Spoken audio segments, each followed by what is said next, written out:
Permanent na nga daw ba si Jano sa Australia o uuwi pa rin siya dito sa India at magbabakasyon lang doon? Sa video nga na ito ay sasagutin nga natin ang katanungan yung yan. Bumili nga kami ng sweets at ngayon nga ay pupunta na kami sa iba't ibang mga temple dito sa village namin para nga ipakain ito sa mga kabarangay namin. Actually nga guys, dito sa lugar namin ay meron nga daw 7 hanggang 8 temple, pero yung mga malalapit lang talaga at araw-araw naming pinupuntahan ay itong 3 ito. Kaya naman ay dito tayo maglalagay ng prasad kung tawagin nila. Pagkatapos nga maligo ni Ivan tuwing umaga ay dito nga siya palaging dinadala ng binan ko.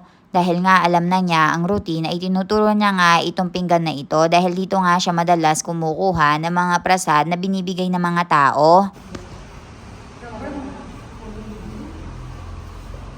So ito yung pagbibigay ng pasasalamat ni Jano.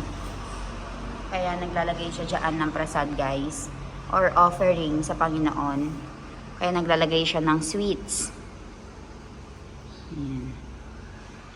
Kaugalian nga nila dito na kapag meron nga magandang nangyari sa buhay mo ay magbibigay ka nga ng sweet sa mga kapitbahay. At dito nga guys ay nagbigay nga tayo ng sweet para sa Panginoon. Sabi nga sa akin ng binan ko, ang una mo nga daw dapat pasalamatan ay ang Panginoon. Kaya dapat siya daw yung una mong bigyan talaga ng pagkain na ganito. Kapag may mga nangyayaring maganda sa bahay natin, guys, di ba nagsiselebrate tayo? So dito, hindi rin nila kinakalimutan na bigyan din ng sweet ang Panginoon. Kaya, magbibigay tayo ng sweet sa mga neighbors, sa mga temple dito. Mami, Kiuche, Tamara, Chokri, already Jatiray, Che. Para Mami, Kidu. Adlay na Judas, Divas, Pachi, Manira, Ruau, Tutu, already. Naiiyak na yung binan ko, guys. Gawa nung aalis na nga si Jano after 10 days kasi meron na siyang plane ticket. So, ayan. Kanina nga nagkakwentuhan kami ni Mommy ay mangiyak-ngiyak na nga siya kasi iniisip pa nga lang daw niya na iiwanan na siya ni Jano at magpupunta na ng Australia. Pagkatapos ay matagal nang babalik dito ay hindi na daw niya kinakaya. At for sure nga daw, sabi niya sa akin, kapag hahatid nga daw si Jano sa airport ay baka hindi niya mapigilan talaga ang sarili niya at baka bumuhos nga yung luha.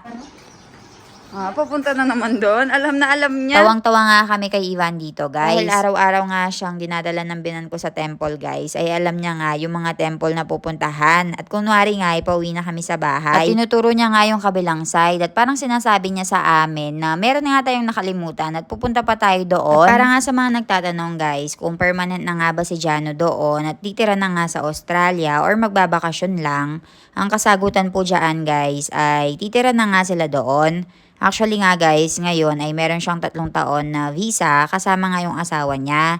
At hopefully after that makapag-PR sila para doon na nga sila magstay at magsettle. Halos 2.5 taon nga silang nagkahiwalay dahil kailangan nga tapusin ni Jano yung course niya dito or yung degree niya. Pagkatapos ay kailangan niya mag-take ng licensure exam para nga makapagtrabaho siya sa Australia. Nang dumating nga yung result na pasado nga siya sa licensure exam niya doon ay nag-file agad kami ng visa. Dumating nga din agad-agad kaya naman ngayon ay nagre-ready na nga siya sa pagpunta doon. Kasabay nga din ni Jano sa pagre-ready ay ang pagre-ready nga din ng binan ko. Sabi ko nga sa kanya, mafe-feel niya ngayon yung na-feel ng mother ko noong pumunta nga ako dito sa India. Dito na nga maninirahan. Dahil this time nga guys, ay sasama na nga si Jano sa asawa niya. Sobrang hirap ng feeling kapag meron kang kamag-anak na OFW, no? Ano sa palagay nyo guys? Mas masakit ba yung naiiwanan ka ng mga mahal mo sa buhay or ikaw yung nangiiwan sa kanila?